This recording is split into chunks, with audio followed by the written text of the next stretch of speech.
Bismillahirrahmanirrahim. Elhamdülillahi Rabbil alemin. Vel akibetu lil muttaqin. Sallallahu teala ala Resulina Muhammed ve ala alihi ve ashabihi ecma'in. Esselamu aleyküm ve rahmetullahi ve berekatuhu.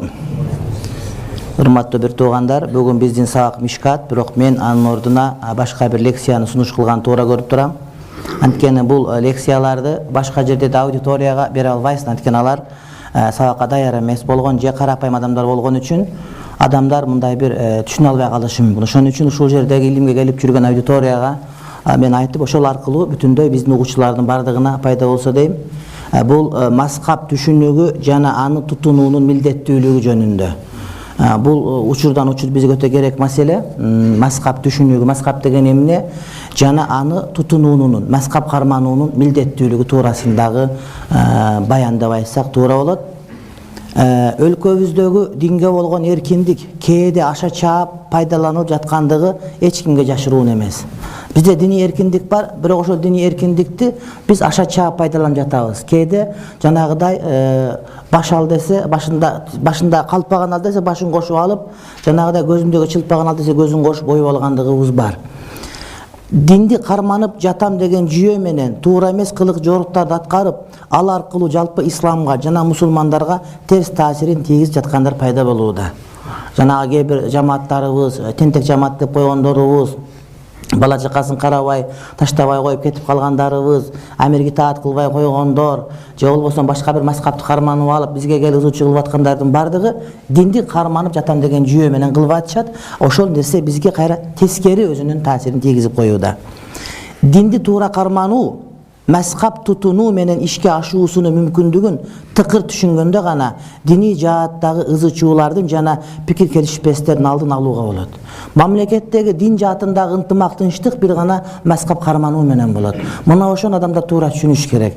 Эгерде бир мамлекетте бир мазхаб кармана турган болсо, ошол мазхаб адамдардын бардыгын бир багытка алып келет. Мына ошону биздин мамлекет туура түшүнүлүп, Ханафи мазхаб боюнча атайын концепция кабыл алынган. Мына ушул маселе Осман империянын убагынан бери ага чейин дагы ошол Умавилердин убагында да ишке ашкан маселе. А муну кээ бир адамдар түшүнбөстөн мамлекеттик ызычуу ошонун астынан келип чыгып турат. Ислам дини тынчтыктын, адилеттүүлүктүн жана биримдиктин дини. А бирок кээ бир учурларда ушул эле касиеттүү динибизди кармангандардын ортосунда тынчтык да, ынтымак да, биримдик да жок болуп калгандыгы баамдалат. Серептик көз караштан алып караганда кээ бир мусулмандар ислам динин туура эмес карманып келе жатышкандыктарына күбө болобуз.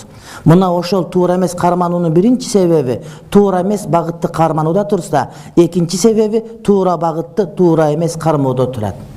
Эки себеп, биринчиси туура эмес багытта кетип атышат, экинчиси туура багытты туура эмес карманып атышат.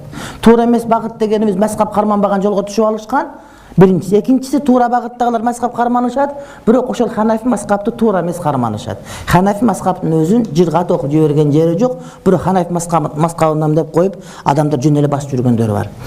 Туура эмес багыт деп ар кандай агымдарды, шииттерди, ахмадийлерди, такфир жамаатын ар кандай өздөрүн исламга таандык деп эсептеп, а бирок чындыгында исламга кошпогон ар кандай көз караштарды назарда тутабыз.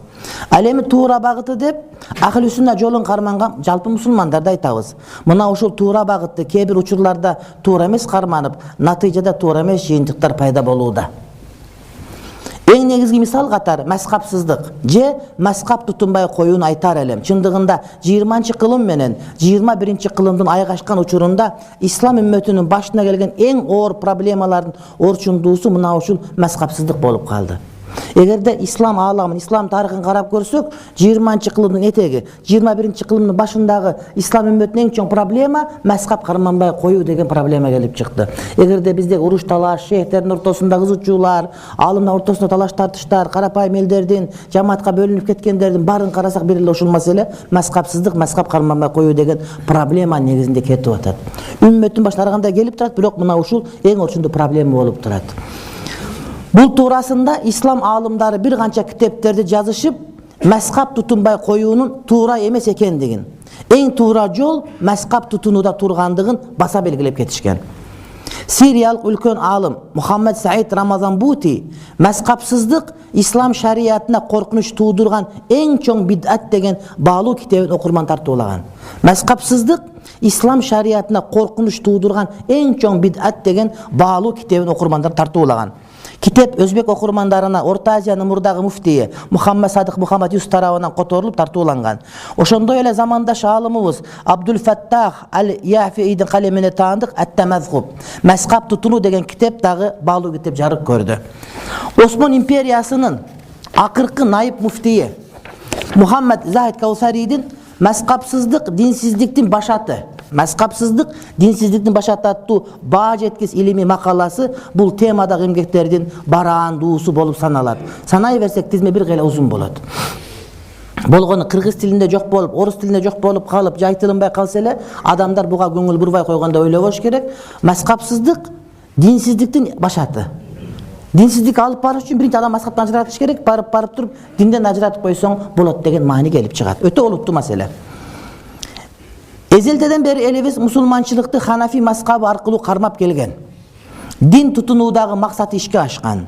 Ar bir eldin dinden ala turgan paydalardın bardığın, ar bir eldin dinden ala turgan paydalardın bardığın Kırgız eli de kemçiliksiz, EBG'siz orolçonunda algan.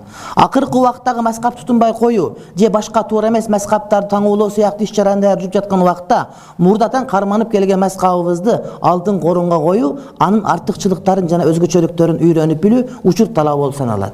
Çımdığında hazır biz Hanafi mazhabты üýrenip okuy turgan bolsok gana biz toora bagtyga ketebиz urmatly bir tugandar. Antkeni bir kança kılımdar boyu biz Kırgız eli, Kırgızstandyk Kırgız eli degende bul Kırgızlar degen ele söz emes, balkim Kırgız өлkösündögi bardyk eldin barın arnala beret. Misal üçün uşul ayылдын eli degen oşol ayıldagy bardyk ulutlar aytılganda Kırgız eli degende büt Kırgızstan barın aytyla beret. Gebir janagy düşünbögen akıl sazlar Kırgız eli degende ele Kırgızды düşünüp Kıtaydı düşünböy koygon emes. Egerde Kırgızstanda yaşagan Kıtay bolsa oşolda Kırgız eline koşulup kete beret urmatly bir tugandar. Oşol Kırgız eli ezelden musulmançılıkты karmanyp geldi, Hanafi mazhabı arkaly karmanyp geldi. Oşonun ürp adaty jogolgon jok, kada salty jogolgon jok, özün uluttuk madaniyeti jogolgon jok. Demek Hanafi mazhabı arkılуу biz özübüzdü musulman katar taantadık, oşol arkılуу beşke jolubuz tandap aldık. Demek hazır biz Hanafi mazhabты üýrenip, anın artykçylygyny üýrenip öz uçur gelip kaldı. Adamlar hazır aldaş kıyın boldu. Hanafi mazhabga gir desең ele gire berбейт. Demek Hanafi mazhab emne üçin degen surooga bir жооп berişimiz gerek. Kırgızstandagy dini awaldy kurçuusu din temasyny tereňirээк düşünүүnü talap kılat. Ayrıkça köpçülük musulmana tutungan Hanafi mazhabını üýrenүү, ar taraptan izilдөөлөрдү жүрgüzүү, maselenin oğuş kıyışын salıştırуу, ilimi tiyanaktar menen ekspertik köz karaştardын jыйынтыгы musulman jamaatın tuura түшүнүүgө, alar menen konfliktke barбастан bardyk maseleni özara түшүnүү jolu menen çeçkenge öbөлgө түзөt. Din jönündө süýlep atkан биздин аксакалдарыбыз, чоңдорубуз, журналисттерибиз dagы Hanafi mazhab tuura üýreniş gerek bular. Bular özleri bilgen nersenin bari Hanafi mazhabты bilbegende Hanafi emes dep atkан menen alardын Hanafilik jönündө түшүnүүgө öz tayık urmatly bir tugandar. Oşon üçin Hanafi mazhabındaky adamlar tuura түшүnүp, oşolordun jan sezimine, ıyıktığına tiýip albaş üçin oşol süýlep atkandar özleri dagı Hanafi mazhab biliş gerek. Kimdir biri aytypdyr eken, çowagacı Hanafi mazhabda emes eken, antkeni boýlosy jok eken dep. Anan biri gelip boýlama garat. Ne desem seni bir aksakal aytdı, çoň adam aytdı, çowagacı Wahabi eken, antkeni boýlosy jok eken dep. Oşo moýlosçu Hanafi mazhabının özü. Hanafi mazhabda moýlonu ustara menen kırıp alganga tete kılıp kıskartla degen özünün osiyaty var. Kayra muruttu kıska bul Hanafi mazhab degen eň birinci belgisi. Antkeni başka mazhablarda moýlo uzunrak koýula turmatly bir tuganym. Gördüňөр. Hanafi mazhabda özü bilbeyt, anan bilbegender üýretip koyup bardyk emne tetiri malumatga düşüp ketip kalgan. Demek oşo süýlegender, janagy süýleş gerek, birok üýrenip alıp süýleş gerek. Jurnalist be çoň bu kiçine bardygyna mesele mına uşundayça. Sayasatçıların arasında sayasatçımın dep жүрген adam kandaydır bir negizlerdi tutpasa, oşol negizler üçün güreşpösö, al adamga hiç kандай baa berilbeyt jana anın sayasi salmagı tükkö arzubayt. Mına oşondoy ele kaysi bir adamdın jamıray jurттун baarın aldap azgırуу hareketinde körüngün topko barıp men siler menen dep aytуусу da adamdık baga tatıbayt. Eki toğunun çövün engsegen giyik açka kalgan sыңарындай al topko je bul topko koşulbastan a birok özün ar bir topko taandık kılıp көрсөтүp mına uşul maanide ээрчиме болуp жүрүү insaniyatda eң bir tömönkü kılık jok dep sanalat. Bul jamaat karp men siler menenmin deyt, tiyaka barıp siler menenmin deyt. Eki жүздүү bir muamele kılgan adamlar bolup kalat. Bul oşol janagıday eki toğun çövün engsegen açka kalat degende söz bolat. Mazhab karmanam deyt, tiyaka barıp karmanbayım deyt. Akida mında tiyaka barıp adamda prinsip degen boluş gerek. Adam özünün bağlılığын jogotpoş gerek. турмактуу бир тууганым. Эсепте эркекке барып эркекпин деп, аялга аялмын деп жанагыдай бир эки жынысы бар адам сыяктуу болуп калат. Буларды эч ким мындай бир тарапка толук кошпойт. Ал эми ким маскаптар арасында олку-солку болуп, алардын тегерегинде айланчыктап жүрүп, ачыныгы жүзү ислам дининде маскапсыздыкты, маскап карманбоону тутунса, анда бул макулуктун абалы жогорудагы эки түр нерседен да пендеден да кейиштүүрөөк. Бирөөлөр бар, бизге келип маскап карманабыз, Абу Ханиф фалан түкүн дейт, бирок чындыгында маскап карманбайт. Булардын абалы чындыгында эле оор. Бардык илимдин түрүндө ошол илимге өзүн арнаган илимдүүлөрү бар. Ошол илимдүүлөр бир эле илимге таандык болгондуктан карабастан ар түрдүү мектептерге жана манхаждарга баш ийишет. Мисалы, философия илиминдеги белгилүү мектептердин бирине баш ийбеген, а бирок өзүн илимдүү санаган окумуштуу акыйкатта философия илимине таандык кылынбастан кем акылдуулукка тийиштүү деп табылат.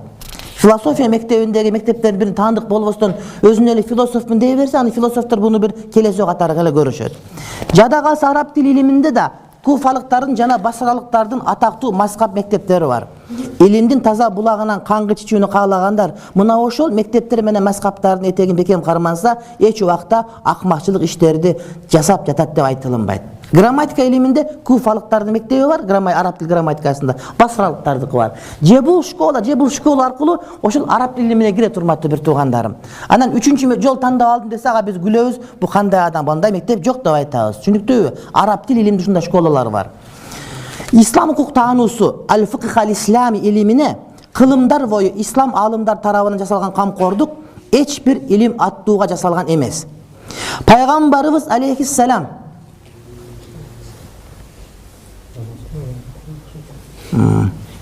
geç kalganlar üstüne çıkıp okuş gerek. İslam hukuk tanusu al-fıkıh al-islami ilimine kılımdar boyu İslam alımları tarafından jasalgan kamkorduk hiç bir ilim attuğga jasalgan emes. Peygamberimiz aleyhisselam özü sahabaların dinde ilimdүүлükö fakih bolgongo jana ıyık tekstlerden жаңы manilerdi tabuğa istinbat ayat hadislerden жаңы çıkan maselelерге жооп табууну үйрөтөр эле. Bunun natijasında Peygamberimiz aleyhisselam doğrunda ele 6 sahaba fatva berer ele. Peygamberimiz özü fatvanı beret ele, jana sahabalar үйрөтөт эле. Peygamberimiz gözü tирүүсүндө sahabalardan 6 adam fatva berет болчуматтуу бир туугандарым. Анткени Peygamberimiz өзү ошол адамдарды машыктырат эле. Мына фык илимин башталышы көрүп атпайсыңарбы? Демек, ошол 6 адамдын көз карашы менен башка сахабалар, башка адамдар эмне өздөрүнүн жолун таап кетет эле. 6 сахаба. Peygamberimiz aleyhisselam чын дүйнөгө көчкөндөн соң ушул 6 сахабадан илим, фыкых алууну улантышты. Бул 6 сахабалардан жана табииндерден болгон көптөгөн шакирттерди жетиштиришти. 6 муфти сахаба башка сахабаларды жана табииндерди эмне тарбиялап өстүрүштү. 3-cü halifa kim bul? Osman. 3-cü halifanın doğrunun akırkı mezgiline çeyin Medine şaharı sahabalardan toplolgon çordonu olup durdu. Hazreti Osman'ın halifalığının akırkı doğruna çeyin Medine şaharı sahabalardan çordonu olup durdu. Tarap ketele köp çeyin. Көптөгөн табииндер фыкых жана хадис илимдери сахабаларда чачкын болгон жеринен топтоштурганга кам көрүштү. Анын жыйынтыгында Мединенин 7 аалымы аль-фукаха ас-саб'a пайда болду. Замандын өтүүсү менен жетиликтин илими Имам Маликтин устаздарына ошту. Имам Малик бул илимдер топтоо аны көпчүлүккө жайуу менен алектенди. Илим жолундагы эмгеги, келтирген далилдердин күчтүүлүгү менен туткан жолу манхажынын нурдуулугунан улам бул аалымга башка чоң аалымдар илими тазим этишти жана кылымдар boyu manhaj mezhab uşul ulu alım İmam Malik'e tanıdık bolup kele jatat. 6 sahaba, andan sağa kalgan sahabalar tabiinler, alardan 7 tabiin imam fakihler. Oşentip olturup oşolordun bardığın ilimi İmam Malik'e toptolup jatıp, İmam Malik oşonun bardığın kitap kılıp çaynap jutup, adamlara kayra çaynap berdi dağı. Oşol vakta ulu alımlardan bardı İmam Malik'e başlayıp Maliki mezhab payda oldu degen söz. İmam Malik'ti mezhebinde o жүргөн ошол чоң алымдардын бири жаңы мezhebка үндөп адамдар чакырып баштаса, ошол алымдын илиминин кенендиги жана пикиринин көп күчтүүлүгүнүн натыйжасында көп илимдүү адамдар аны ээрчишмек. Бирок мусулмандардын сөзү чачылбоосу жана биримдүүлүктүн жытын сактоо максатында Маликтин мezhebine таандык болуп калууну көрүштү. Имам Маликтин убагында башка алымдар бар эле. Алар да өзүнүн пикирин билдирип, өзүнчө мezhebинде бир негиздегенде түр көрсөтсө болот эле. Бирок алар андай кадамга барышкан жок. Өздөрүн биз Маликтин мezhebindабыз деп айта турган пикирин Маликтин мezhebine кошуп, ошол аркылуу мezhep чындашат. Анткени мусулмандар бөлүнүп кетип, бир мечитте 4 бөлүп намаз окуганды эч ким бизи каалабады эле. Айтор бар школаны бекемде бышырганга, өздөрүнүн илимий иштеринин бардыгын ошол Маликтин мектебине кошконду туура көрүштагы Малик Маскаб эмне чыңдалды. Ошол эле убакта Маскаб эсинен риваят кылынган күчсүз маселе ташталып, далил тараптан күчтүү маселелерге басым жасоону көңүлүнөн сыртта калтырышкан эмес. Ошентип отуруп, Маскабтагы маселелер чыңдалып, бышыкталып, такталып, тасталып, редакцияланган. Азыр бир ала маселе айтат, ошол маселе такталбай туруп, жайылып кетип, кийин 10 жылдан качан уят болуп калат да. Маскаб деген сөз башында маселе айтылып, утур кийинки муун, фикх тараптан, хадис тараптан, сарф тараптан, нахву тараптан, балага тараптан каралып, жонулуп, кемчилик кетип отуруп, ошол мындай бир Кудай Тааланын дининин эң бир үлгүсүн көрсөткөн жапшакшы, кемчилиги жок маселеге айланып калган. Анткени булар кылымдык жолду басып келип атат да. Бир маселе айтылды, угулган жер жок, балким ошону канчалаган алымдар электен өткөрүп, кошумча алымча жонуп отуруп, азыркы мындай бир сыйдан түрүнө келип жетип атат, урматтуу бир тууганым. Мектеп Маскабтардын ээси болуп саналган бардык имамдардын мектептери негизделүүсү жогоруда тартипте уланган. Мисал катары, Куфа шаарын карап көрсөк, Азирети Умар өзү Куфаны шаар тутунуп, ал жердеги момундарга дин таалимин берүү үчүн улуу сахаба Ибн Мас'удду жиберген Куфага. Азирети Умар Ибн Мас'удду илим толгон үй деп сыпаттар эле. Азирети Умар Ибн Мас'удду илим толгон үй деп сыпаттар эле. Кээ бир хадистерде пайгамбарыбыз алейхиссалам менин үммөтүмө Ибни Умми Абд, Ибн Мас'уд эмнени жакшы көргөн болсо, мен да ошол нерсени үммөтүмө жакшы көрдүм деп, бул улуу сахабанын даражасын белгилеген. Пайгамбар айтат: Ибн Мас'уд үммөтүмө эмнени жакшы көрсө, мен да ошону жакшы көрдүм деп, Ибн Мас'уддун ниетинин түздүгүн пайгамбар өзүнүн пайгамбарлык вазифасынан туруп билдирген. Ибн Мас'уд ушундай берекелүү адам. Ибн Мас'уддун кыраатын имам Асим Ибн Хубейш аркылуу бүт дүйнөгө жайылтты. Ибн Мас'уд куфалыктарды дини агартуу менен Азирет Усмандын доорунун акырына чейин эң жогорку деңгээлде алек болду. Ибн Мас'уддун кажыбас аракетинин натыйжасында Куфа факих алымдарга толду.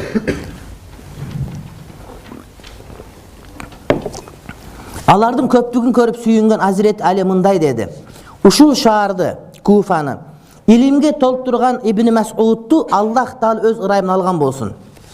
Азирети Али Куфаны халифаттын борбору кылып дайындаган соң, ал жерге көптөгөн сахабалар көчүп келишти. Имам Ал-Ижлийдин айтуусунда Куфанын өзүндө эле 1,5 миңдей сахаба мекендеген. Куфада канча? 1,5 миңдей сахаба Азирети Алинин доорунда келип ошол жерди мекендешти. Абу Ханифа хадис билбейт балан түгүндү. Абу Ханифанын отурган жеринде 1,5 миңдей сахаба эмне мекендешти. 1,5 миң. Талтара тыш иштейт, 1,5 миң. Сахабалардан. Мына ушул деңиздей толкуган илимдин чачылган бучкагын имам Ибрахим бин Зейд ан-Нахаи бекем кармап калды. Бул имамдын риваяттары имам Абу Юсуф менен имам Мухаммад бин Хасандын Асар китептеринде жана имам Ибн Аби Шейбанын Мусаннаф китебинде жана ошоларда калды. Имам Рама Хурмузи улуу табиин Ибн Сиринден Куфага келгенимде 4000 адамдын хадис илими менен алек болуп жатканын көрдүм. Ал эми башка дагы бир 4000 адамдын эчек эле факих болуп калганын билдим деген айткан сөзү Куфадагы илимдин даражасын аныктайт. Касам ичип айтсам деле туура келет. Ошол убакта Куфа азыркы Бишкектен кичинекей болгон. Азыр Бишкекте миллион адам бар деп айтабыз бизчи. Чынбы? Ошол убакта Куфада 1500 сахаба болуп атат. Анан Рама Хурмузи Ибн Сирдин риваят кылат, мен келгенде Куфада 4000 адам хадис илим издейт экен, 4000 адам. А бизде хадис сабакка 400 адам аран келет. Бишкекте миллион адам бар. Аерде 200 000 адам болушу мүмкүн. Жана 4000 адам уже факих болуп калган экен дейт. 4000 муфтиси бар деген сөз. А бизде канча муфтийбиз бар Бишкек боюнча? 5-6. Кандай бир? Ал муфти саясий муфти айткан жок мен. Фатва бергенге жарай турган алым деген айтып атам мисал үчүн. Аз эле. Абу Ханифа ушул илимдин баарын чогултуп, ошол көөнө замандын эң чоң илимий академиясын 40 академиги муштагы шакирттери менен талкуулаган жана илимий ис катары кийинки муунга пайгамбарыбыз алейхиссаламдын көөнөрбөс улуу мурасын калтырган. Ошол 1,5 миң сахаба, кийинки 4000 мухаддис, 4000 факихтин жыйынтыгы Абу Ханифа келип такалган. Абу Ханифанын мектебинде академиясында Абу Ханифадан башка 40 муштахид адам бар эле. Ал убакта муфти деген факих муштахид деген даража болот эле. Абу Ханифанын сабагында 40 талаба көп. 5000 адам отырган убагында бирок 40 адам муштахид мутлактар бар ошол жерде. Улуу муштахиттер бар эле. Абу Ханифанын илими академиялык илим болгон, урматтуу бир тууган. Жеке адам илим эмес эле. Абу Ханифа ушул илимдин баарын чогултуп, ошол көөнө замандын эң чоң илими академиясынын 40 академиги менен талкуулаган жана илими искатар кийинки муунга пайгамбарыбыз алейхиссаламдын көөнөрүбөз улуу мурасын калтырган. Демек Абу Ханифадагы хадис бул 1,5 сахабанын хадиси бар деген сөз. Абу Ханифа хадис билбейт, эшмат, ташмат дегендердин бардыгы чала сабаттар. İmam Şafii Abu Hanife жөнүндө insaniyattın баары fıkıh iliminde Abu Hanife'ga bala bakıra bolup eseptelinет деген. İmam Şafii aytат. İnsaniyattın bardığı, adamzattın bardığı fıkıh iliminde Abu Hanife'ga bala bakıra bolup eseptelet деп aytkan. Эч ким андан өтө албайт деген. Мына ошентип ислам мазхабтары түптөлүп негизделди. Эч бир имам мен жаңа мазхабты негиздедим, келгиле мени ээрчигиле деген жок. Болгону диний зарылчылык жана ибадаттык муктаждык мазхаб мектептердин жаралуусун шарттады. Мазхабтарды бир да алып мен жазып койдум, мына устабы деп айткан жок мазхабты. Болгон диний зарылчылык. Адамдар динди карманыш керек. Бардык окуганга мүмкүнчүлүгү жок. Бар алым болгонго шарт жок. Демек диний зарылчылык ибадаттык муктаждык ошол мазхабтардын пайда болуусун шарттады, урматтуу бир тууганым. Жөндөн жөн мазхаб негиздешкен жери жок алар. Бирок тилекке каршы, өтө каршы акыркы мезгилде мазхабтарды чануу жана тоготпо тенденциясы каптап келди. Азыр учурда мазхабтарды чануу жана тоготпо тенденциясы кара шамал каптап келди. Ал пикирди таратканда шариат илиминен жетерлик даражада окуган болсо мынчалык барышпайт эле. Алардын кээ бирлери ар илимден бир чокуп, өзүн ыйык тексттерди түшүнүүгө жарап калдым деп божомолдосо, калган кээ бир эч нерсе окубастан эле аалымдардын адебин карманган болуп, көзгө аалым көрүнүп, көр такыбалыгы менен көпчүлүктү адаштырып келет. Аалымдардын чапанын кийген, селдесин оронгон, сакалын койгон, атырын койгон, сүйлөгөн ошондой, бирок нарагында багаж пустой. Аны адамдарга маселе айтат. Алардын айтуусунда имамдардын сөздөрүн, маселелерин таразага коюп, кайсынысы күчтүү болсо далили ошону карманып эң туура жумушту аткарып жатышат. Алар өздөрүнчө аалымдардын сөздөрүн таразага коюп, кимиси күчтүү экенин биз алып атабыз деп ушинтип айтат, урматтуу бир тууганым. Алар ушинтип айтып атышат өздөрүнчө. Чындыгында имамдардын кимисинин сөзү табиятына туура келсе, ошону кармангандыгы ар бир эл акылдуу адамга дайын. А бирок айткан сөзүндө өзү түшүнүп түшүнбөгөн хадистерди мисал келтиргени зиянды кейитет. Алар хадистен сүйлөгөн уккан кээ бир тереңдеп ойлонууга чарасыздар, акыйкат ушунда экен деп, акыйкат тапкандыгын эркеп, мазхаб кармангандарга үстүртө мыйыгынан күлөт. Кээ бир аялдар, кээ бир эркектер келип калат. Эки хадис окуп алган. Анан сага келип хадис айтат дагынан кийин башка мазхаб карманып аткандарды байкуштар хадисти билишпейт да дегендей кылып жылмайып күлүшөт. Булар мен билгендем жүрбөйт эле деп бир бечараны көргөндөй карашат. Кээде мечитте отуруп карасаң, башка мазхабка намаз окуп аткан келет да, мазхаб кармаган келет да, карап туруп, байкуштар эми ушулар эпте ушулар да бешке кирип кетсин дегендей мамиле кылып, өзү тим эле туура кылып аткандай амал кылышат өздөрүнчө. Ал өзүнө бирөө күлүшкөнүн билбейт, бирок адамдар ушундай мыскылдуу мамиле кылат. Үстүртө мыйыгынан күлөт. Имам Абу Исхак ал-Исфираини муштахид имамдардын айткан маселелерин тууралоого акысыз адамдардын тууралоосунун башталышы сафсата, тантыктык менен дөөдүрө, алем этеги зандака, мусулман ишенинде туруп динден тайып кетти деп баса белгилейт. Муштахид аалымдардын сөзүн оңдогонго укугу жок адамдардын оңдоосу бул башталыш тантыктык, этеги динсиздик дейт. Чында тантып сүйлөшөт булар. Абу Ханифа мындай деген хадисте, мындай деген мындай. Как будто Абу Ханифа хадисте. Абу Ханифа 1,5 сахабанын илимин алган адам болуп атса, ошо келип аткан болсо, аны айткысы келип Абу Ханифа мындан дегендей деген дейт. Аялдардын бар намазды эмне, эркектердин намаз жок. Эмне десе, саллу кама раайтумуни салли, мен кандай намаз окуганымды көрсөңүз намаз окугула деп айткан пайгамбар. Айткан ошентип. Бирок бул аам, жалпы хадис. Бирок пайгамбар башка бир хадисте аялдар кымтын окусун деген да хадис бар. Аны булар билбейт, же билгиси да келбейт. Ошентип аялдар намазы макрух кылып адамдарга үйрөтүп жүрүшөт. Жөн окуган аялдар намаздарын бузуп берет. Сен минтип окуган пайгамбар минтип айткан деп. Ошол мазхабты тутунбагандык булар өздөрүн акылдуу көргөнү менен адамдарга өтө абал аянычтуу.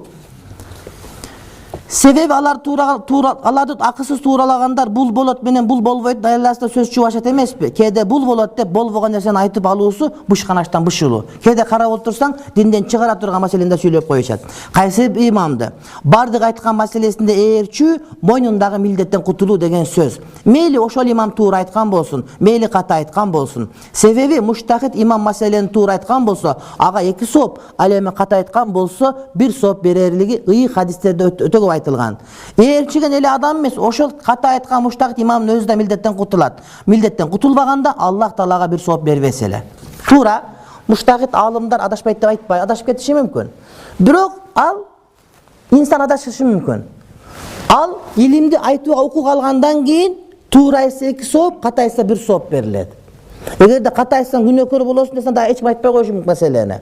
Бирок ал акысы бар адам, ошого жеткен илимий даражасы адам айтат ошону. Ошол адашса 1 сооп берилет, туура 2 сооп берилет. Ал эми даража жетпеген адам туура айтса дагы күнөөкөр боло берет. Анткени айткан укугу жок мунуку. Анткени муну айткан укугу жок, урматтуу бир тууганым. Муштахид эмес адам туура айтса дагы буга күнөөкөр боло берет. Анткени бунуку туура чыгып калды кокусунан. Ошол ишенип калса анда калгандары ката кетип адам динден чыгарып коюшу мүмкүн.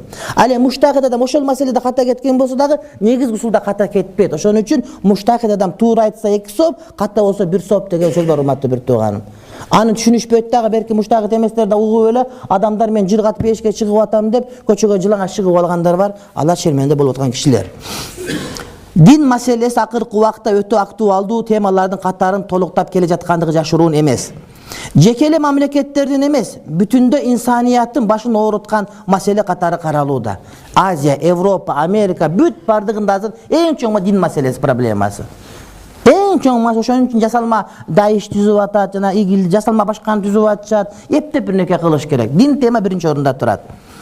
Динди проблема катары коюп, аны адамзаттан алыстатып коюунун өзү мүмкүн эмес. Адамдардын динге болгон руханий муктаждыгы ага жол бербейт. А бирок ошол эле учурда ар кимге каалаган нерсесин эле дин деп кармана берүүсүнө жол берип коюунун өзү инсаниятка коркунуч тартуулайт. Элибизде чаламолдо дин бузар деген кеп бекерден айтылган эмес. Мисалы үчүн бизде 200 адам чогулуп кол койсо дин каттала берет. Биздеги дин боюнча мыйзамдар өтө эле жумшак, урматтуу бир тууганым. Адамдар динден ажыратып койсоң, адамдын динге болгон муктаждыгы аны койбойт, адам динге баары муктаж боло берет. Кээ бирлер дин деген илгери билим жок убакта керек болгон, азыр өнүгүп кетти, диндин кереги жок деши мүмкүн. Жок, илим башка, дин башка. Дин адам ошого нерсеге муктаж. Канчалык илимдүү болсо дагы дүнүйө илимден. Бирок адам динге муктаждык менен туруп бул руханий азык болуш керек. Анан дин керек экен деп каалаган чачып койсоң, адамдар да каргандай болуп кетиши мүмкүн.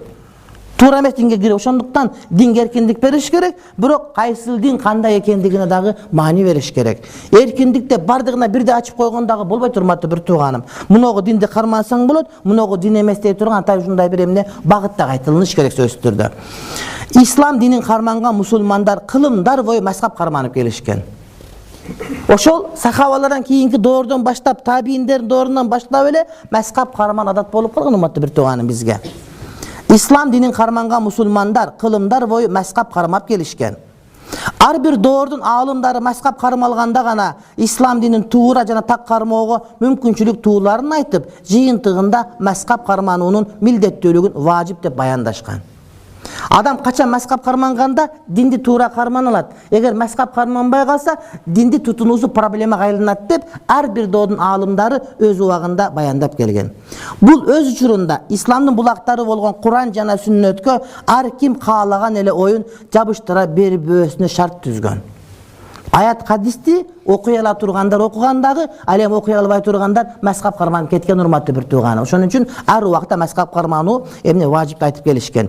Сүнни мусулмандардын арасында 4 мазхаб колдоого ээ болуп, мусулмандар ушул мазхабтар аркылуу Кудай Таалага сыйынышып, мусулман катары милдет парздарын өтөп келишкен. Сүнниттерде бизде эмне 4 мазхаб, анткени тактоодон өткөн, адамдар карап өткөн, жонолгон, редакцияланган мазхаб катары 4 гана сакталып калган бизге. Мусулмандарды бөлүп жарууга болгон аракеттерден эч кандай майнап чыкпай калгандан кийин дин душмандары мусулмандарды бекем чачыратпай кармап турган таасирдүү күч мазхабтарды тутунууда экендигин баамдап жетишип, натыйжада мазхабты кармабай коюуга болгон чакырыктар ар тараптан угула баштады. Эмне үчүн адамдар мусулмандар бекем? Эмнеге алданып кетпедисе көрсө буларда бир жакшы нерсе бар экен, бул мазхаб тутунуу экен. Ошон үчүн адамдарды мазхабтан алыстатыш керек. Мазхаб каарманын туура эмес деген түшүнүктү киргизүү аркылуу мусулмандарды бөлүүнү андап жетишти. Батышта мусулман эместерди канткенде динди жоготобуз, карыштайбыз деген бир канча илимий институттар иштеп, ошолор миллиарддаган доллар менен иштешет. Мусулманчылык жая турганга бөлүнгөн акча ага анын жанында түк арзабай кала турган акча урматтуу бир тууган. Ошолор изилдеп чыгышканда кантип динди жоготобуз дегенде биринчи мазхаб жоготуш керек деген. Аны имам Кавсар туура түшүнүп, мазхабсыздык динсиздиктин башаты деп макала жазган.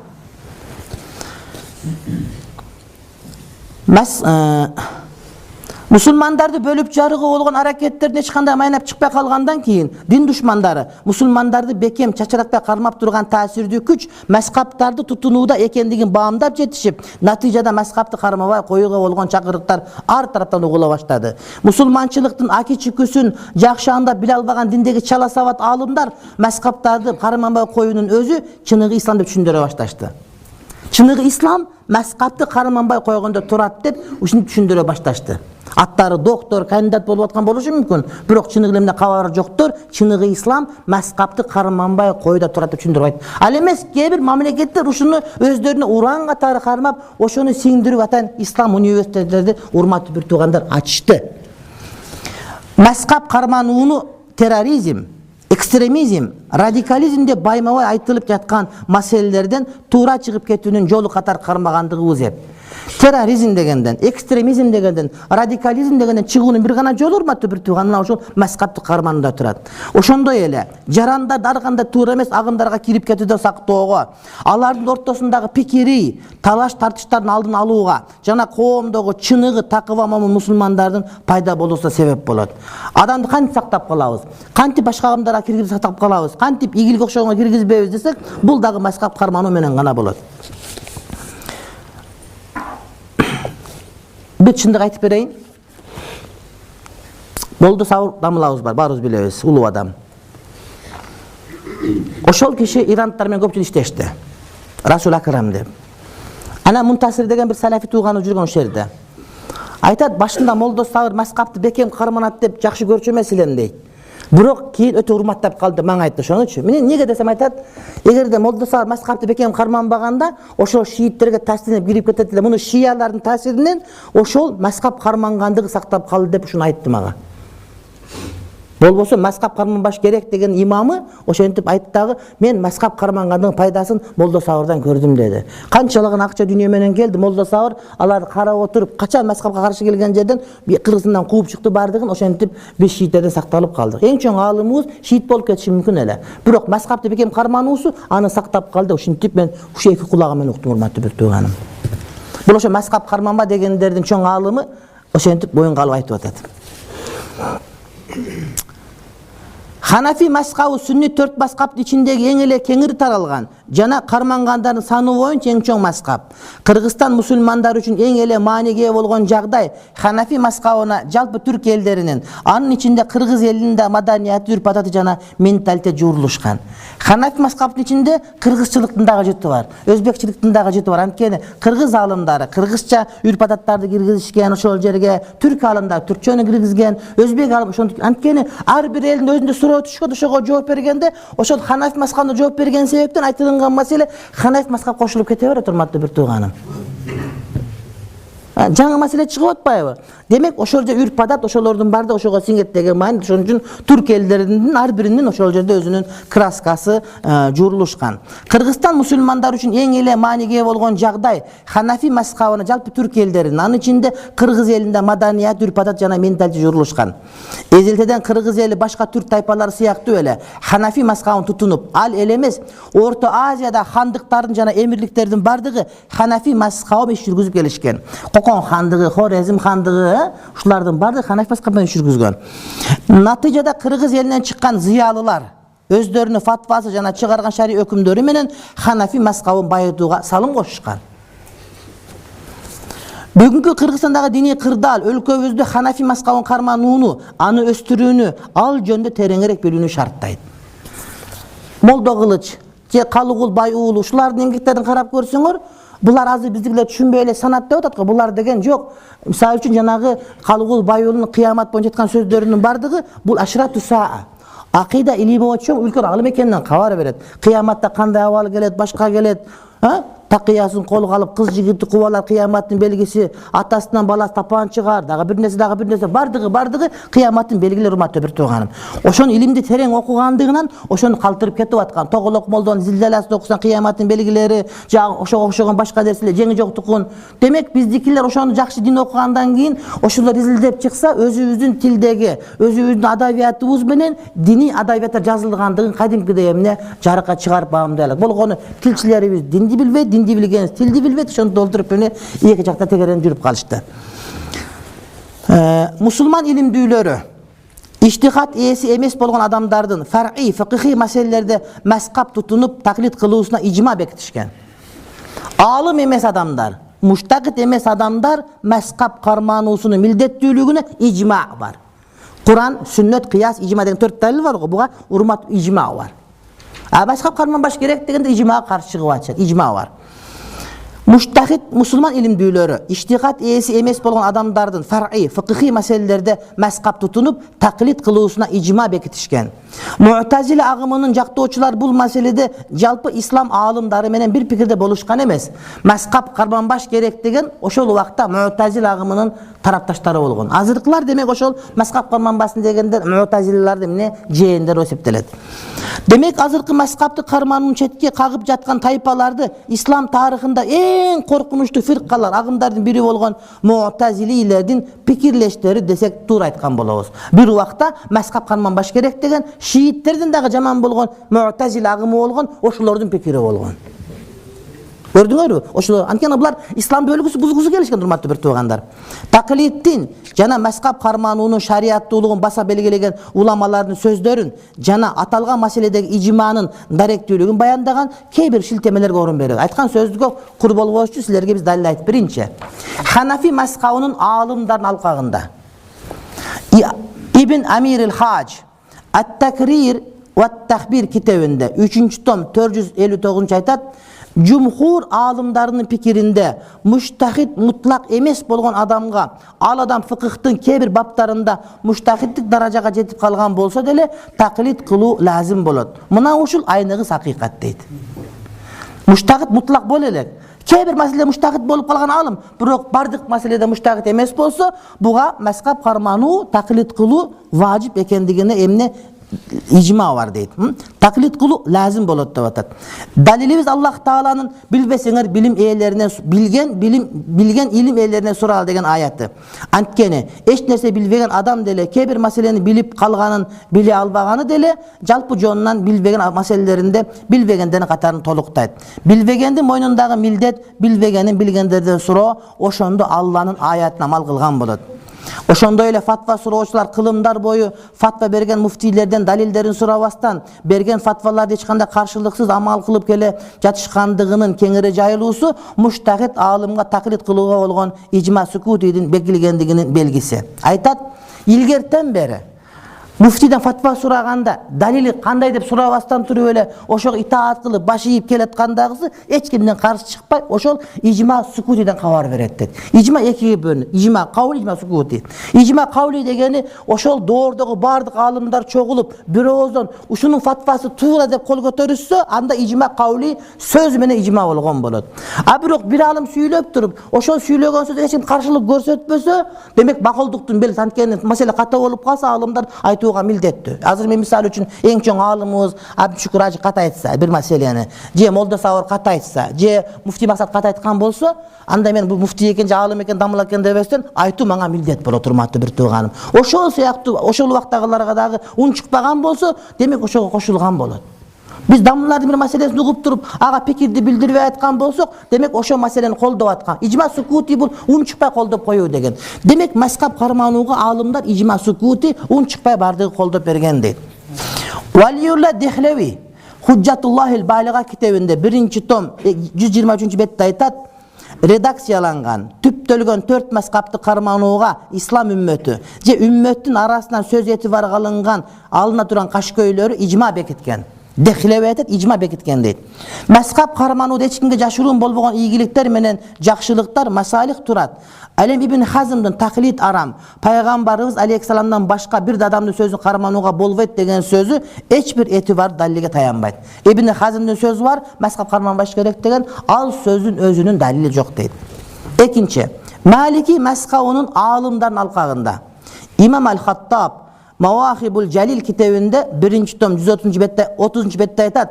Cumhur alımlarının pikirinde iştihat kılığı jaraktarına ey bolboğan adamdın meyli al alım bolsun, je alım emes bolsun, muştahit imamga taklit kılıusu vacip deydi. Muştahit ele bolbosa alım balım emes bayırmaz çok, buğa mezhep karmanı taklit kılığı vacip deydi.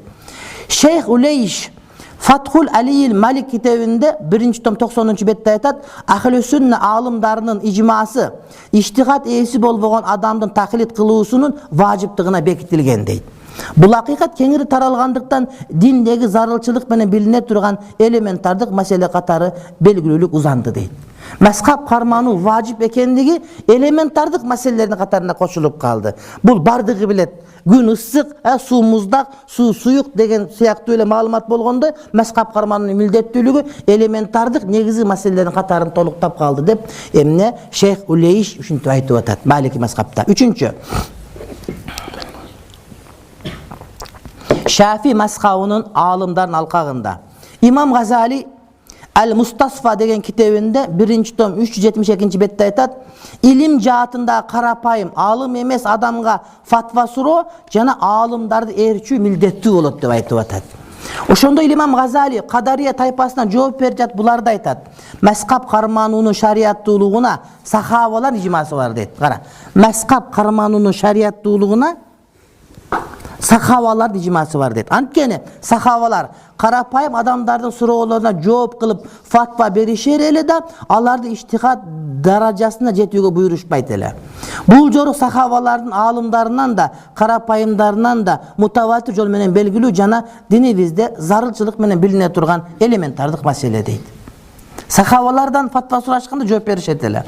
Бирок sen özüň barıp ilim al, özüň okuşuň gerek. Sen birödөн surabastan Kur'an'da hadisde özüň öýrenip, özüň mesele çıgar dep buyuruşpayt ele. Uşunun özü sahavaların alımlarından dagı, alım emeslerinden dagı mezhep karmanunun mildettүүлүгүн bayandagan elementardık mesele payda bolot deydi. İmam Amudi Al-İhkam kitabında 3. tom 234. bette aytat. Mezhep karmanunun şariattуулугуна ıyık tekist, icma jana akıl dalil bolot deydi. Buyuk teksti misalı Nahl Suresi'nin 43. ayetinde Allah Teala'nın eğer bilbeseňer bilgen zikirelerinden suragıla. İcmanın dalili sahavaların jana tabiinlerin doğrunda ele karapayım adamlar alımlarından surap alardın bergen jooplarına fatvalarına amal kılıp gelişken. Alımlar da alardan ayan bastan sorularına жооп berip gelişken. Oşol ele uçuda joopların dalilden alarga bayandaşkan emes. Jana da alardın suragandyklar hiç kандай erön-törön görüşken emes. Muna uşunun özü karapayım adam muştahit alım adamga jön ele eğerçi berүүsünün durustuguna icme bolup eseptelet. Bul aytat. Sahavalar dagı, tabiinler dagı jönököylörü alımlarına mesele soragan. Oşonda alımda çarçabay жооп bergen, jönököylör ugup amal kıla bergen. Dalli kaysi dep suragan emes.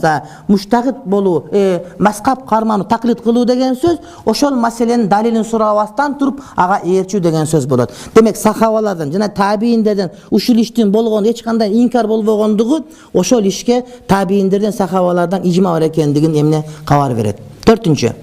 Hanbali mezhebinin alımdan alkağında. El-Muvaffak İbn Kudama Ravzatun Nazir kitabında aytat. Fıkıhi 1. tom 383. bet. Fıkıhi meselelerde karapayım adam taklit kılıp anın dalilin surabastan turu öyle aytkan meselesini erçü icma menen durus bolot. Durustuğunun dalili icma deydi. İbnül Kayyim aytat. İbn Teymiyen şakirtte. E'lamul Muvakki'in kitabında 1. tom 452. bette aytat. Allah'tın buyruğunu atkaruğa can üröp hareket kılıp birok kebir meselelerde joğun tappay kalsa anda özünün alımırak bir adamdan sorusu maqtoğu tatırlık soğup tavat deydi. Demek suraş gerek burada meseleni bilbese. Dep urmatlı bir tuğan 4 mezheptin alımlarının bardığı uşul meselede emne uşunda bir mezhep karmanın vacip ekendigin bayandap aytıp berişken mesele. Экинчи bir маселе, урматтуу бир тууганым, ушуга кошумча бирок бөлөк тема ханафилердин илимий адабияттары жөнүндө. Анткени бизде ошол башка мындай бир динден алысыраак адамдар бизде бир эле Куран бар деп түшүнүшөт, андан башка бир китеп жоктой эле көрө берет. Кээде анча-мынча интеллигент депутат бир галстук таагандар келип калса, ушунун баары Куранбы деп ушинтип айтышат. Аерде фикх бар, хадис бар, аерде башка бар экен, ушунун баары Куранбы деп айта берет да. Анан бардыгы эле Куран болсо анда бир эле китеп коюп калган үйгө жынаштырып койсок болбойбу? Жок, бул мындай, бул тарых, бул укук, бул деген усул, бул деген мантык, бул деген усул фикх, төрт мазхабтыгы, бул деген Малики, бул жумхурдугу, бул Шафии, бул деген акида, бул акида жумхур акида, Аш'ария, Матуридия, бул каваид фикхия, бул усул фикхия, анан бул деген палан түкүн деп айтсаң, мынтип карап калды. Ошон үчүн кээде ушул маселе боюнча дагы бир айтып берген эмне зарыл экен деп түшүнүп калдым да, азыр силерге ханафилердин илимий адабияттары деген бир азыраак баяндаманы сунуш кыламын. Фикх илими негизги илим катар изилденип, бул жаатта көптөгөн эмгектер жазылганы менен фикх илимине кызмат кылган, анын жаралуусуна салым кошкон бир канча илимдер бар. Фикхтын жаралуусуна салым кошкон башка дагы бир канча илимдер бар. Алардын кээ бирлеринин пайда болуусу фикхтан мурункуга туура келет. Мисал катар усул ал-фикх илим айтууга болот. Ал эми далилдер илими, хилаф илими, фикхи эрежелер фикхтан кийин пайда болгон илимдер толуктайт. Фикх бир илим. Ошол илимдин башында келген илимдер, илимдин этегинде келген илимдер, ошо менен фикх илим толук болгон илим болот. Адам толук болуш үчүн акылеси болуш керек, кийим-кечек болуш керек. Ана чоң эле шейх көчөгө жиплаңа чыгып алса, кадыры кетип калбайбы? Ошон үчүн анын ылайык кийими болуш керек, илими болуш керек. Анан башка бир нерсе болгондой, фикх илимдин өзүнөн мурда келген усулу фикх деген илим бар, андан кийин келген далилдер деген илим бар, хилаф илими бар, жана фикхи эрежелер, каваид фикхия деген илим бар. Фикх илиминдеги эмгектердин жазылуусу да өз алдынча матындар, шархтар, хашиялар, фатвалар болуп, жана башка бир топко ажырайт. Фикх илиминдеги эмгектер бардыгы окшош эмес. Кээ бир фикх илиминдер матн деген топко кошулат, кээ бир фикх илиминдеги эмгектер шарх деп, кээ бирөө хашия, башка бирлер фатава деп бөлөт, урматтуу бир тууганым. Демек фикх илиминдеги китептердин дагы жазылуунун өзүнүн ар кандай эмне өзгөчөлүктөрү бар. Ошондуктан Ханафи мазхабындагы илимий адабияттар жана алардын авторлору жөнүндө айтуунун зарылчылыгы келип чыгат. Илимий иштин талабына жараша алардын баарын айтуу мүмкүнчүлүгү жок болгондуктан Ханафи мазхабтын мазхаб катары сакталып туруусуна өбөлгөсү болгон усул ал-фикх илиминдеги жеке өзүмдүн илимий иштериме таасирин түз жана кыйыр тийгизген, ошондой эле менин ушул илимдеги устаздарыма кайсы бир деңгээлде таандыгы бар кээ бир китептердин тизмесин айтуу аталган теманы дагы көркүнө чыгарат деп ишенем. Мен азыр биринчи усулул фикх боюнча сүйлөгүм келип олтурат. Китеп деген толтура море китептер бар. Ошонун баарын айтканга убакыт сөз жетпейт. Мен өзүмө тиешеси бар. Же ошол китептен сабак алгам, же ошол китепти мен устазым жазган, же мен устазым ошол китепти тахкик кылган айтор, менин өзүмүн кайсы бир деңгээл илимий байланышым бар болгон усул китептерди гана силерге мен айтып бергим келип турат. Биринчи,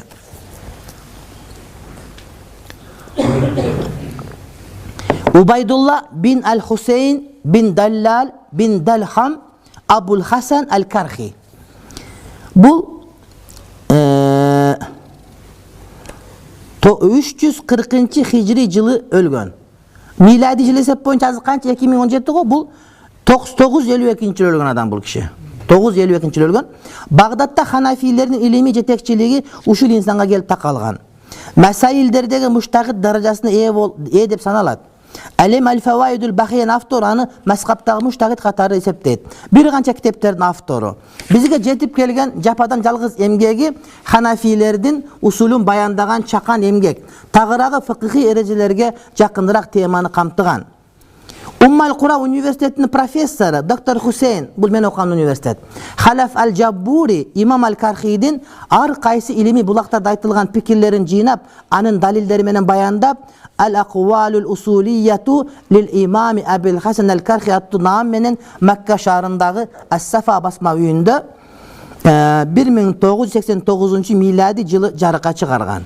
Эмнеге дегенде, мен окуган университеттин профессору жарыкка чыгарган туш бул китепти кошту. Экинчи, Ахмад бин Мухаммад бин Исхак Абу Али аш-Шаши. Бул 344 жылы өлгөн, имам Кархиден сабак алган. Усул аш-Шаши аттуу эмгеги бизге жетип келген усул эмгектердин эң алдыңкыларынан болуп эсептелет. Азыркы Ташкент шаарынан чыккан. Доктор Шабан Исмаил айтымында аш-Шаши аты жөнү төмөндөгүдө. Исхак бин Ибрахим Абу Якуб. Ustaz Muhammad Akram An-Nadvi tarafından tahqiq bolup Beyrutdagi Darul Gharb al-Islami basma uyunda 2000-yılı jarık görgön. Kiteptin bir kança şarhtары, haşiyalары var. Kırgızstanda medreselerde kebirlerinde okutulat. Ustazı Şeyh Tarık Sardar Ali'den bu kitepti baştan ayak okup 2008-yılı 9 Mart'ta bütürgönbüz. Mekke şahrında uyunda bütürgönbüz. Ustaz Tarık bu kitepte özüşüründe Ustazı Şeyh Ali Al-Afgani'ge 1416 Hicri yılı Muharram ayının 15. günü Cuma'nın tangında okup bütürgön eken. 3. Ahmad bin Ali Abu Bakr Ar-Razi Al-Jassas bul 980-yılı ölgön Karhi'den sabak algan. Bagdadtagı ilimi sabaklardan bardığı ağa gelip takalgan Al-Fusul fil usul kitabının avtoru. Doktor Ajil Jasem An-Nashmi tarafından tahkik bolup Kuveyt mamleketinin Vakıf Ministerliği tarafından karjılanıp 1405 yılı 4 tomduk bolup çıkarılgan hurmatlı bir toğan bul kitap. 4. Ubaydullah bin Umar bin İsa Abu Zeyd Ad-Dabusi Elmul Hilaf negizdegen adam. Bukhara menen Samarkand şaharlarının ortasına yagaşkan Dabbus ayılından çıkan ülkön alım. Takvimul Adilla kitabının avtoru. Kiyinki gelgen alımların değerlik bardığı usul kitapke tayanıp emgek yazışkan usuldagi Samarkand mektebi negizдөчүsü. Doktor Mahmud Avatili tarafından Al-Asqar Üniversitesi'nde tahqiq bolgan. Andan sırtqarı Medine'dagi İslam Üniversitesi'nde Doktor Abdurrahim Yaqub tarafından tahqiq bolup Riyad'dagi Rushd basma uyunun 2009-yılı 3 tomduk bolup jarık görgön. Doktor Yaqub'un aytısında kitaptın adı Takvimul Usul Fiqh ve Tahdidu Adillati Şer'i. Ağlımızda bundan başka usul iliminde tömöndögü de emgekleri var. Al-Asrar fıkıh ilimindeki barandı emgek Medine İslam Üniversitesi'nde doktorluğu emgek çaktagan ilim pozorga bölünüp verilgen kitaptın ikiye teşekkülü bölügü Doktor Naif bin Nafi vel Umari tarafından tahkik bolup Al-Manar basma uyunun jarık görgön. Al-Anvar fi usul fıkıh iliminde emgek Hizanatul usul iliminde. 5. Ali bin Muhammed bin Al-Huseyn Abul Hasan Al-Bazdavi Samarkand'da kaza tapkan Maveren Nahır'dın ulu fakih okumuştuğusu, bir kança kitapların avtoru, Kanzul Usul ila Marifetul Usul kitabı usul ilimindeki en kengir tarılgan kitap bolup, ağa yazılgan şarhtardın, jana haşiyaların köptügümünün ayırmalanıp, en ele etibarlı kitaplardan bolup sanalat. Andan sırtkar usul ilimindeki Ad-Dabusi'nin Takvimul Adillasına şarh bergendeki Kaşf-ı aytılat. Atalgan kitaptın şartlarından Al-Kafi'den, Kaşfül Asras Habir'den ustazımız Mufti Aziz Rahman sabak alganbız. Biz sabak algan Mufti Aziz Rahman Kandahlavi'den şakirti. Fazail Amal yazgan var mı Kandahlavi? Oşonun şakirti Mufti Aziz Rahman. Andan bir sabak alganbız. Bilemeyin koşulavuz var. Muhammed bin Ahmad bin Abu Sahil Abu Bakr As-Sarakhsi Şamsul Aimma Abdülaziz Al-Halvani'den Şeyhül İslam Ali As-Sughri'den sabak algan. Fıkıhta jana usulda kitaplar yazgan. Azırkı özgön şaharında zindan jatıp Usul As-Sarakhsi attı kölömdü emgek jaratkan. Şeyh Tarık'tan kebir babtarın Savuliyetiye medresesini meçitinde alganbız. Kitap Indiyanın Haydarabad şaharındaki İhya'ul Ma'arif'in Nu'maniye Komiteti tarafından Ustaz Abul Vafa Al-Afgani tarafından 2 tomduk basılıp çıkan İslam dünyasının en çok kitaplarından biri Al-Mabsut da usul kitap kişinin kalemine tanıdık değil. 7. Muhammed bin Ahmed Abu Bakr Alauddin As-Samarkandi Mizanul Usul fi Nataicil Uqul kitabının avtarı. Kitaptın uzartılıp yazılganı mutavvali jana kıskartılıp yazılganı muhtasarı da var. Biroq bizning kunga jetip kelgeni kıskartılganı muhtasarı. Hanafi usulunda kitapların tartibi baptarga bölgöndüğü boyunca ülgülü kitap katары belgili. Doktor Zaki Abdulbar bu Hanafi Misirlik tahqiq kılıp Katar'dagi İhya Turasil İslami basma uyunun 1984 yılı çoğun bir tomduk bolup jarık görgön. 8. Muhammed bin Umar Abu Abdillah Al-Husam Al-Aksikassi. Aksikassi degeni men özüm düşündüğümde bu aksılık. Aksikent degen atı var bilesiңер be? Aksını Aksikent dep aytkandагы жерlik kitaplarda kelет. Oşol Aksikassi. Oşol Aksikent degen uşuga mындай bir toңголанмашып калган болсом, ошого келип такалат деп анткени ошол белгилеген тарыхында азыркы аксынын тушуна туура келет да. Al-Muntakhab fi Usulul Mazhab kitabının avtoru Husamiye degen at menen belgilүү болгон belgilүү kitap. Kitaptın özün jana şartların Al-Wafidi Mufti Aziz Rahmanга ustazыбызга okup ötkөрgөнбүз. Al-Wafi kitabı 5 bölükten turup 3 tomdukta Ummul Qura Üniversitesi'nin profesörü Doktor Ahmad Muhammad Hamud Al-Yamani tarafından tahqiq bolgan. 9. kitap Umar bin Muhammad bin Umar Jalaluddin el-Habbazi el-Hujandi el-Mughni kitabının avtoru özünün kitabına şarh berip Şarhul Mughni kitabında жазган. Bu Hujandi degen bu Kojonduk.